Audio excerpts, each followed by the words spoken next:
Қайырлы күн баршаңызға. Бүгін сіздермен отбасы банкіндегі ұмай әйелдер ипотекасы бойынша маңызды ақпараттарды қарастыратын боламыз.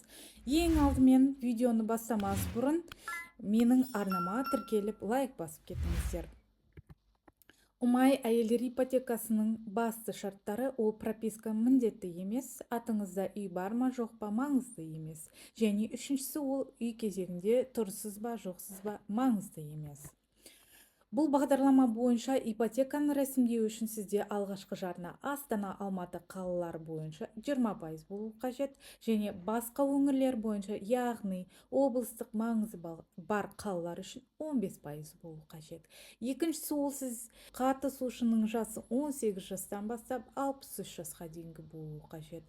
Үшіншісі, максималды қарыз сомасы 50 миллион теңгеге дейін, яғни сіз 50 миллион теңгеге дейінгі үйді ипотекаға оңай рәсімдей ала аласыз.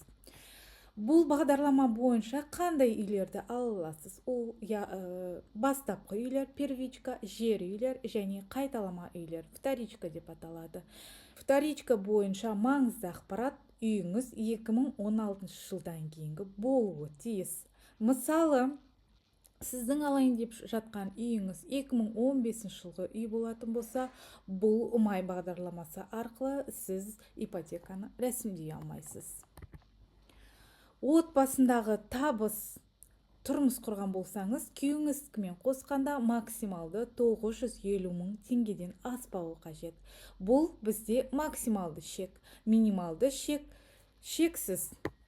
Яғни ол сізде минималды 100 мың теңге, 200 мың теңге, отбасындағы табыс 500 мың теңге болуы мүмкін. Бірақ максималды 950 мың теңгеден аспауы қажет. Өтініштерді қабылдау 2025 жылдың қаңтар айына жоспарланып отыр.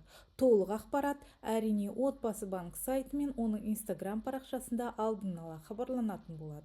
Бүгінгі видеом сіздерге пайдалы болған болса, лайк басып, комментарий қалдырып кетіңіз.